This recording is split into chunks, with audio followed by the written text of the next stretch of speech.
নমস্কাৰ বন্ধু বান্ধৱীসকল, স্বাগতম জনাইছোঁ জব নিউজ আছাম ইউটিউব চেনেলৰ নতুন এটা ভিডিঅ'লৈ। আজি আমি এই ভিডিঅ'ত অসম চৰকাৰৰ যিকোনো প্ৰতিযোগিতামূলক পৰীক্ষাৰ বাবে আহিবলগীয়া কিছুমান অতি গুৰুত্বপূৰ্ণ প্ৰশ্নৰ উত্তৰ আলোচনা কৰিম। এই ভিডিঅ'টো যদি আপোনালোকৰ ভাল লাগে, ভিডিঅ'টো লাইক কৰিব আৰু চেনেলটো ছাবস্ক্ৰাইব কৰিব। তো আহক আমি দেৰি নকৰাকৈ ভিডিঅ'টো আৰম্ভ কৰোঁ। প্ৰথম প্ৰশ্ন, অমন শেৰৱাতে কোন খেলত অংশগ্ৰহণ কৰি 2024 চনৰ পেৰিছ অলিম্পিকত ব্ৰঞ্জৰ পদক লাভ কৰিছে? উত্তৰ, মল্লযুদ্ধ। অমন শেৰৱাতে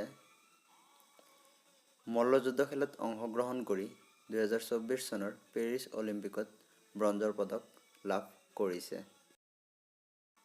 দ্বিতীয় নম্বৰ প্ৰশ্ন, আধুনিক অলিম্পিক গেমছৰ সৰ্বোচ্চ সময়সীমা কিমান? উত্তৰ, 16 দিন। আধুনিক অলিম্পিক গেমছৰ সৰ্বোচ্চ সীমা 16 দিন।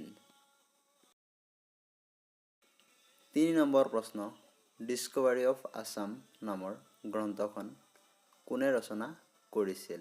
উত্তৰ, সতীশ চন্দ্ৰ কাকতি। সতীশ চন্দ্ৰ কাকতিয়ে ডিস্কভাৰী অফ আছাম নামৰ গ্ৰন্থখন ৰচনা কৰিছিল। 4 নম্বৰ প্ৰশ্ন, ডিস্কভাৰী অফ ইণ্ডিয়া নামৰ গ্ৰন্থখন কোনে ৰচনা কৰিছিল? উত্তৰ, Jawaharlal Nehru. Discovery of India নামৰ গ্ৰন্থখন জৱাহৰলাল নেহৰুৱে ৰচনা কৰিছিল। 5 নম্বৰ প্ৰশ্ন, হেৰি পটাৰ ধাৰাবাহিকখনৰ লিখক কোন? উত্তৰ, জে.কে. ৰাউলিং। হেৰি পটাৰ নামৰ ধাৰাবাহিকখনৰ লিখক আছিল জে.কে. ৰাউলিং। 6 নম্বৰ প্ৰশ্ন, বিখ্যাত মহাকাব্য মহাভাৰতখন কোনে ৰচনা কৰিছিল? উত্তৰ, বেদব্যাস। বেদব্যাসে বিখ্যাত মহাকাব্য মহাভাৰতখন ৰচনা কৰিছিল। 7 নম্বৰ প্ৰশ্ন, মামৰে ধৰা তৰোৱাল নামৰ আৰু দুখন উপন্যাস কোনে ৰচনা কৰিছিল?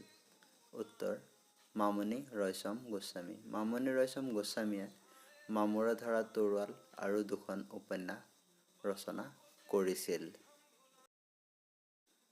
8 নম্বৰ প্ৰশ্ন, কাঠানীবাৰী ঘাট কাহিনীৰ এটা সংকলন কোনে লিখিছিল? উত্তৰ, মহিম বৰা। মহিম বৰায়ে কাঠানীবাৰী ঘাট কাহিনীৰ এটা সংকলন লিখিছিল। 9 নম্বৰ প্ৰশ্ন, অসমৰ পদ্য বুৰঞ্জী বা অসমৰ মেট্ৰিক ক্ৰনিকলৰ সম্পাদক কোন আছিল? উত্তৰ, সূৰ্যকুমাৰ ভূঞা। সূৰ্যকুমাৰ ভূঞা অসমৰ পদ্য বুৰঞ্জী বা অসমৰ মেট্ৰিক ক্ৰনিকলৰ সম্পাদক আছিল। 10 নম্বৰ প্ৰশ্ন, প্ৰথম মুদ্ৰিত অসমীয়া ধৰ্মগ্ৰন্থ পুস্তক কোনে ৰচনা কৰিছিল? উত্তৰ, আত্মাৰাম শৰ্মা। আত্মাৰাম শৰ্মাই প্ৰথম মুদ্ৰিত অসমীয়া গ্ৰন্থ ধৰ্মপুস্তক ৰচনা কৰিছিল।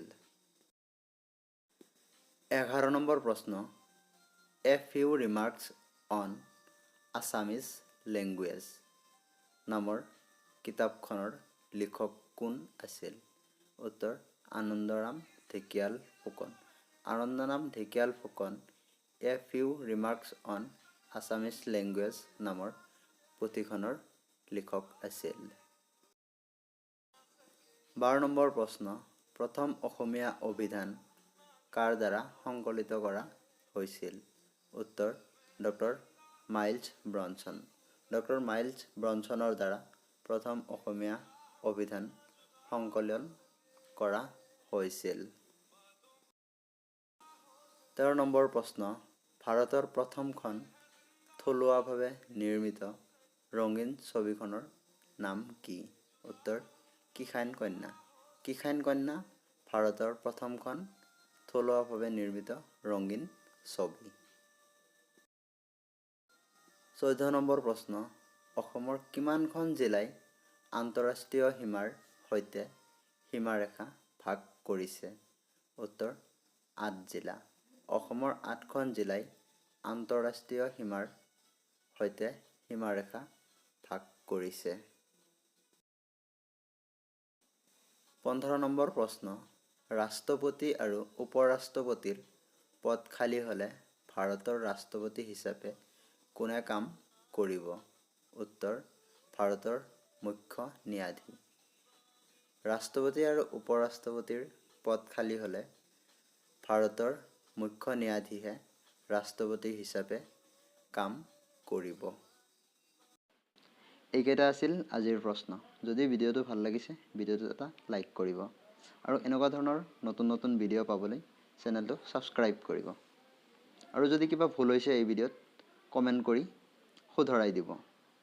ভিডিঅ'টো শেষলৈ চোৱাৰ বাবে ধন্যবাদ।